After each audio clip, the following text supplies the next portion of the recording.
Hello मित्रों, welcome back to my official channel CH@पंचाल। आज 2 एप्रिल है, तो 2 एप्रिल एटले विश्व ऑटिज्म जागृति दिवस तरीके ओळखाय छे। तो आ शब्द सांभळीने तमने नवाई लागशे કે ઓટિઝમ જાગૃતિ દિવસ એટલે શું? તો મિત્રો, આપણે 21મી સદીમાં જીવીએ છીએ। તો 21મી સદીની અંદર લગભગ 40% લોકો હજુ પણ ઓટિઝમ શબ્દથી અજાણ છે કે આ ઓટિઝમ શું છે એ જ શબ્દ પહેલી વાર સાંભળે છે। તો મિત્રો, ઓટિઝમ છે એટલે કે ઓટિઝમ સ્પેક્ટ્રમ ડિસઓર્ડર એટલે કે ASD। તો ઓટિઝમ એ મગજના વિકાસ સાથે જોડાયેલી એક સ્થિતિ છે। આ કોઈ બીમારી નથી, પહેલી વાત તો બરાબર। અને આ જે મગજના વિકાસ સાથે જોડાયેલી એક સ્થિતિ ઉત્પન્ન થાય છે બાળકમાં, પરંતુ એક ન્યુરોલોજિકલ સ્થિતિ છે જે વ્યક્તિની વાતચીત કરવાની રીત, સામાજિક વ્યવહાર અને અન્ય લોકો સાથેના સંબંધોને અસર કરે છે। આ એવી પરિસ્થિતિ છે, રાઈટ? તો આપણે ઓટિઝમ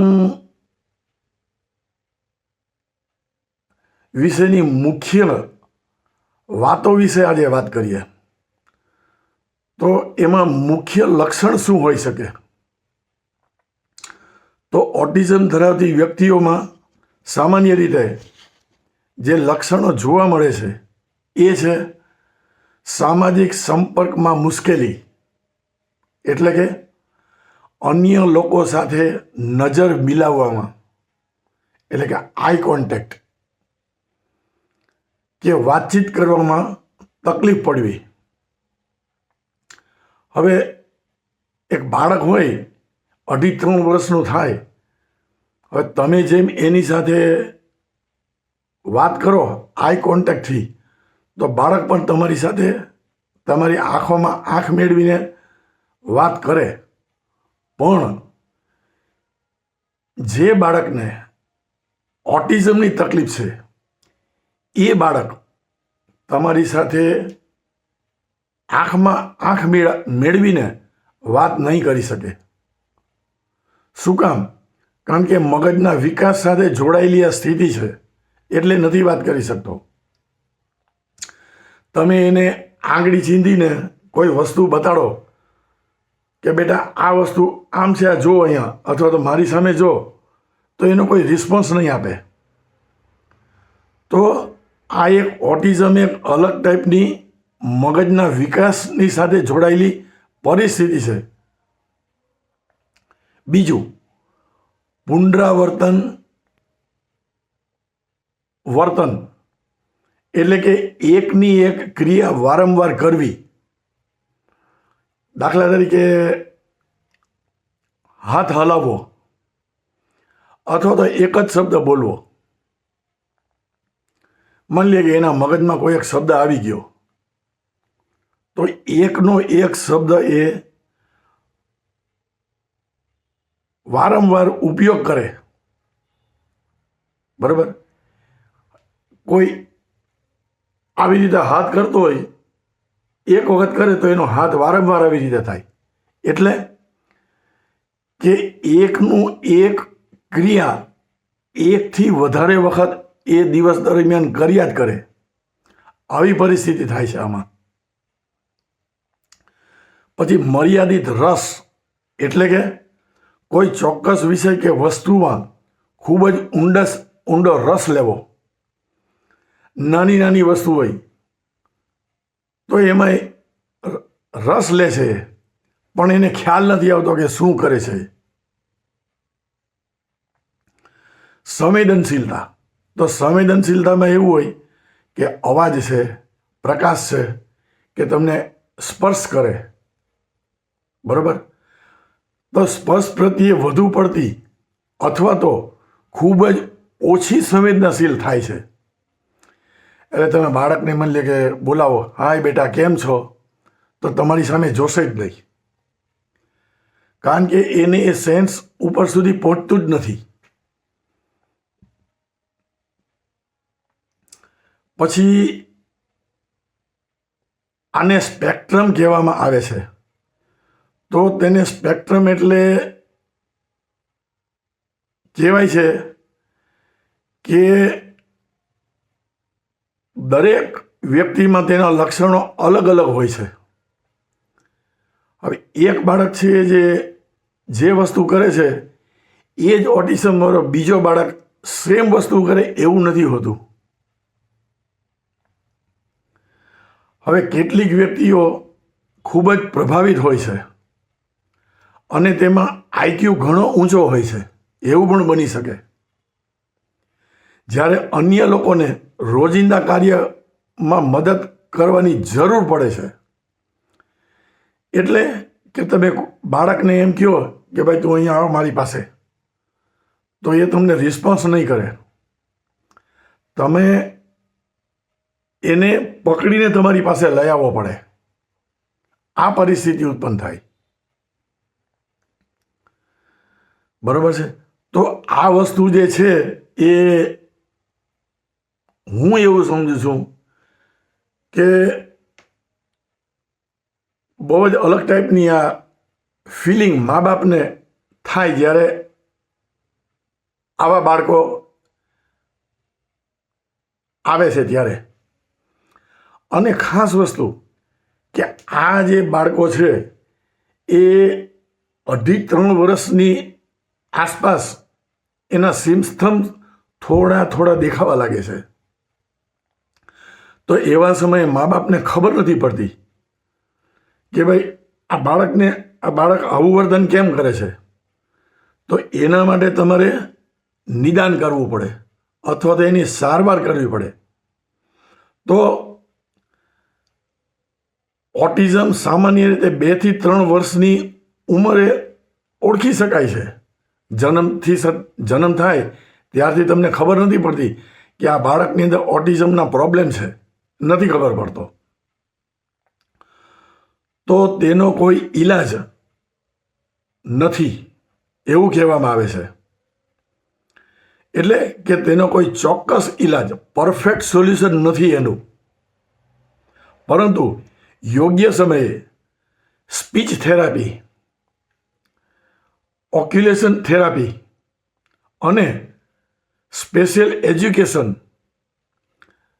આવી વસ્તુ તમે વ્યક્તિના જીવનમાં મોટો સુધારો લાવી શકે છે અને તેને સ્વનિર્ભર બનાવવાની આપણે કોશિશ કરી શકીએ છીએ. એવું નથી કે સારું થઈ જ જશે. તો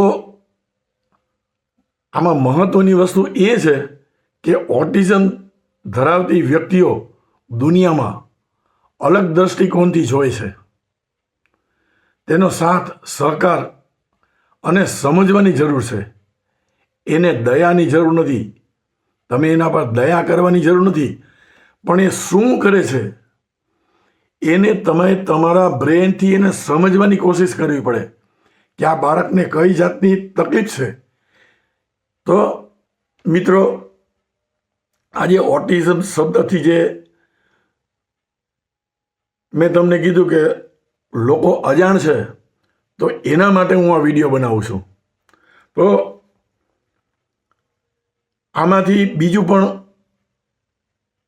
મને એવું લાગે છે કે હજી પણ 25% લોકો હજુ પણ નજર, વળગાણ અથવા તો દૈવી પ્રકોપ માનીને પૂજાપાઠ અને તાંત્રિક વિધિઓ તરફ વળે છે.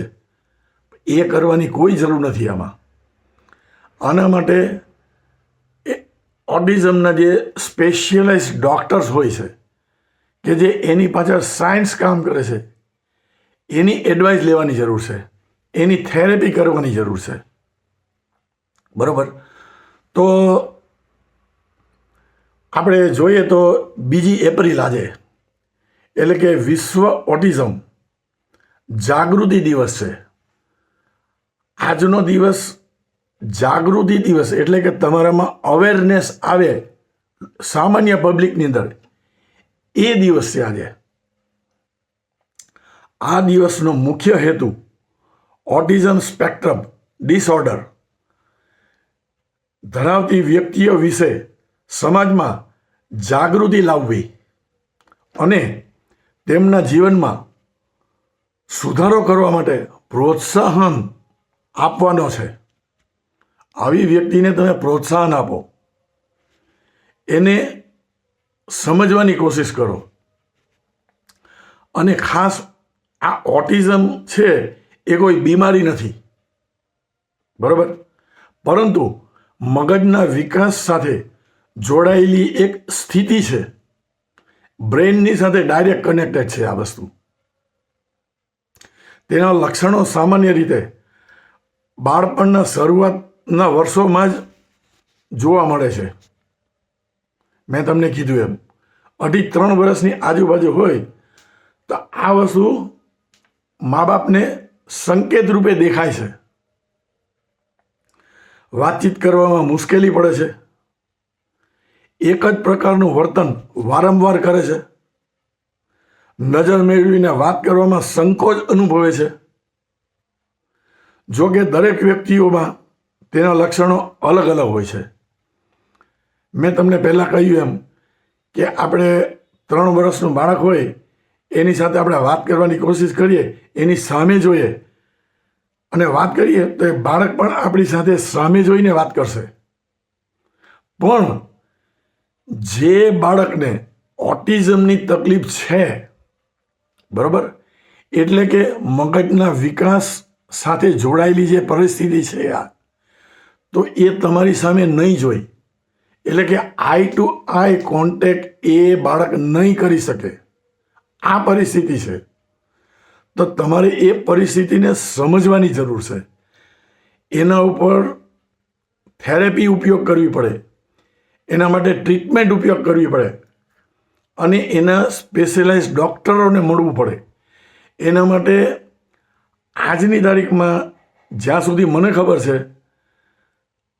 ઓટિઝમ જે બાળકને હોય એને સામાન્ય સ્કૂલની અંદર દાખલો નથી આપતા. મોટા મોટા શહેરની અંદર એવી સ્કૂલો હોય છે કે એને સ્પેશિયલ ટ્રીટમેન્ટ આપવામાં આવે છે અને એને મેન્ટલ બૂસ્ટ કરવામાં આવે છે. તો પરિસ્થિતિ આવી સર્જાય છે આમાં. તો જેને ધ્યાનને લઈને આપણે સૌરાષ્ટ્રમાં છે, તો સૌરાષ્ટ્ર યુનિવર્સિટીના મનોવૈજ્ઞાનિક ભવન દ્વારા ગુજરાત અને સૌરાષ્ટ્રના 3100 લોકો પર એક મહત્વપૂર્ણ સર્વેક્ષણ હાથ ધરવામાં આવેલું છે, જેમાં 10 પ્રશ્નો પૂછવામાં આવતા ઓટિઝમ પ્રત્યેના સામાજિક વલણના ચોંકાવનારા તારણો જોવા મળેલા છે. હવે સૌના આશ્ચર્ય વચ્ચે આપણે જોઈએ તો સમગ્ર રાજ્યની અંદર, તો સૌના આશ્ચર્ય વચ્ચે સમગ્ર રાજ્યના સંદર્ભમાં હજુ પણ 40% વર્ગ એવો છે કે જેમણે ઓટિઝમ શબ્દ ક્યારે પણ સાંભળેલો નથી અને માત્ર 45% લોકો જ સમજે છે કે આ મગજનો એક વિકાસલક્ષી ફેરફાર છે. સૌથી ચિંતાજનક બાબત એ છે કે 35% લોકો હજુ પણ તેની એક પ્રકારની માનસિક બીમારી સમજે છે કે જે ખોટું છે અને જે માત્ર દવાઓથી મટી શકે છે. આ દર્શાવે છે કે આપણે હજુ જાગૃતિનું સ્તર ઘણું બધું નીચું છે.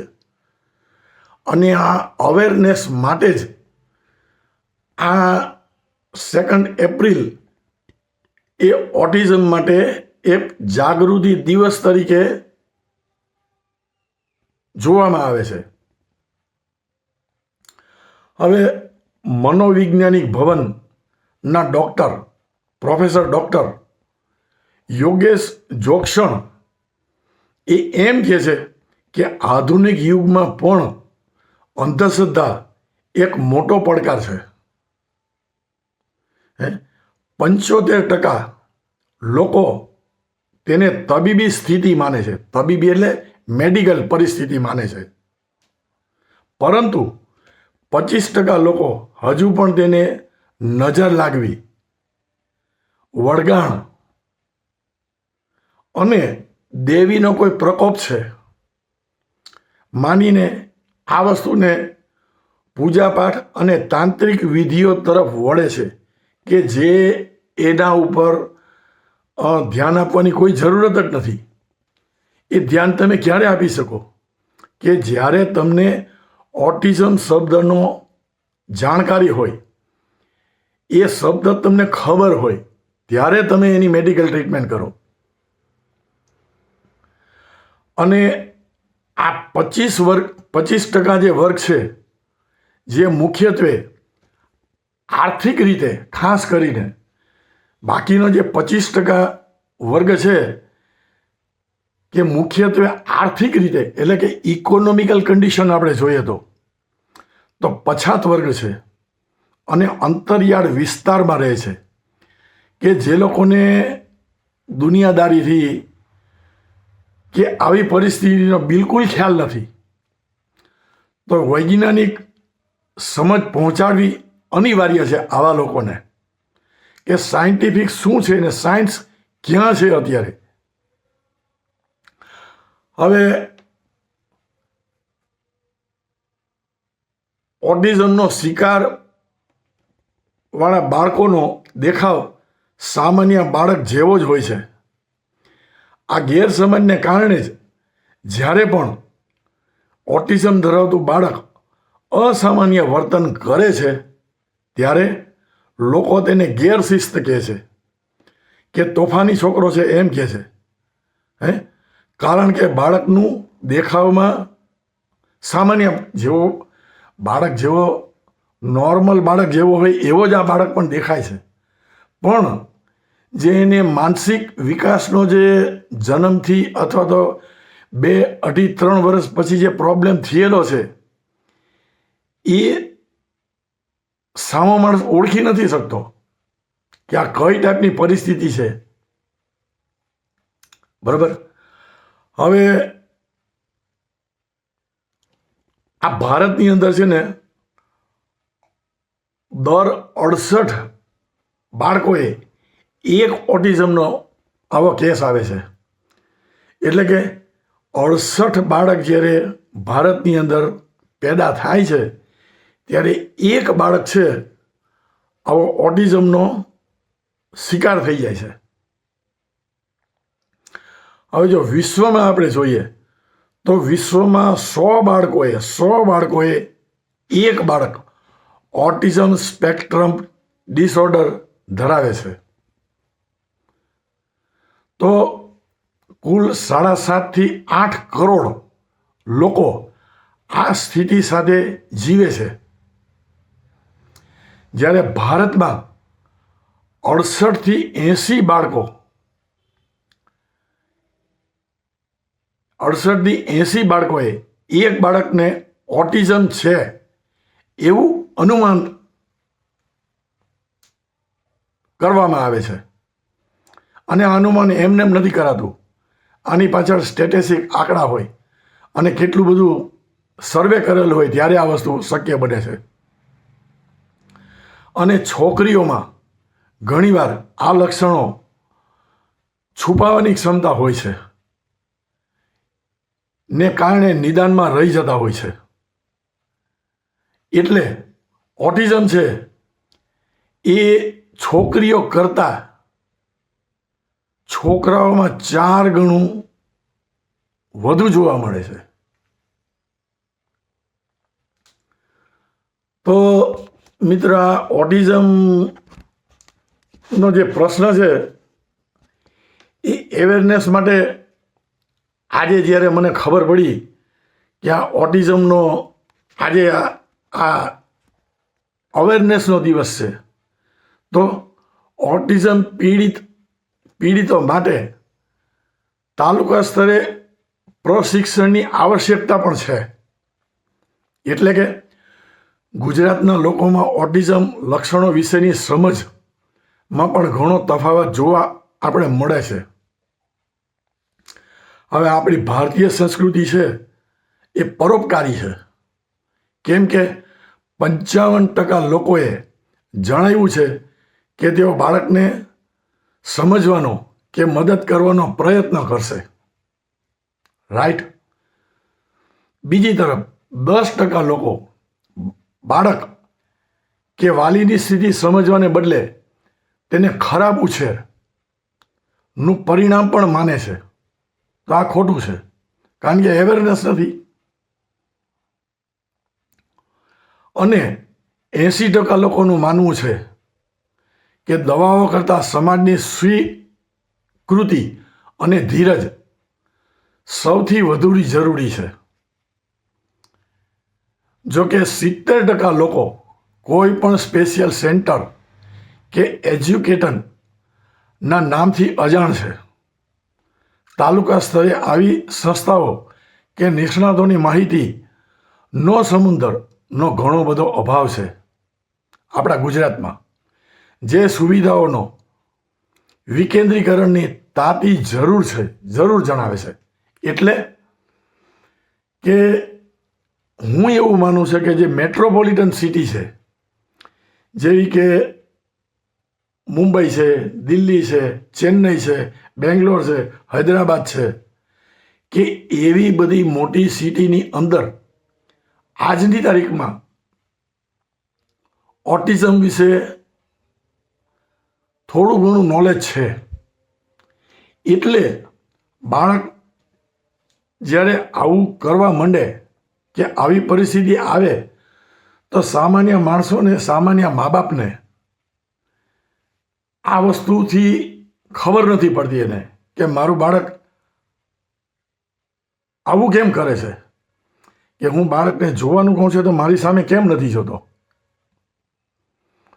તો એવા સમયે મા બાપને એવું થાય કે ભાઈ હજી 2.5-3 વર્ષનો છે તો આપણે હજી થોડી રાહ જોઈએ, 5-6 વર્ષનો થાય ત્યાં સુધી રાહ જોઈએ. નહીં, એવું કરવાની જરૂર નથી. શું કામ? કારણ કે આ ઓટિઝમની જો સમજ, અવેરનેસ મા બાપમાં હોય તો એ તાત્કાલિક એક્શન લઈ શકે. અને એ એક્શનથી તરત જે ઓટિઝમના સ્પેશિયાલિસ્ટ ડૉક્ટર છે કે જેની પાછળ સાયન્સ કામ કરે છે, એવાને તરત એ લોકો મુલાકાત લેશે. બરાબર? અને મુલાકાત લીધા પછી તમારા બાળકને ઓટિઝમની અસર કેટલી છે એ ડૉક્ટર ડાયગ્નોસ કરીને તમને બતાડશે કે ભાઈ આ બાળકમાં આટલા % ઓટિઝમ છે. તો આ અવેરનેસ ખૂબ જરૂરી છે. તો મિત્રો, આ વિડીયો બનાવવા પાછળનો મારો મેઇન હેતુ એવું જ છે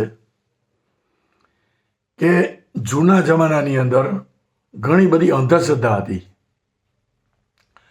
ત્યારે બાળકોને, કદાચ મેં તમને જે આ વાત બતાડી, એ બાળક એવું કરતો પણ હોય, પણ મા બાપને જ એ અવેરનેસ ન હતી. એટલે આ છોકરો ગાંડો છે કે છોકરા આ પાગલ છે એવું બધું બોલતા. પણ આજની જે ટેકનોલોજી છે, સાયન્સ જેટલું આગળ વધેલું છે, એના ઉપરથી આપણને ખ્યાલ આવી જાય છે કે આ બાળક ગાંડો કે પાગલ શબ્દ વાપરવા માટે નથી. એને મેન્ટલ ડિસઓર્ડર છે કે એ મગજનો જે વિકાસ થવો જોઈએ એની સાથે આ વસ્તુ જોડાયેલી છે. અને એટલા માટે આ બાળક છે એ આવું કામ કરે છે, એના લક્ષણ તમને દેખાય છે.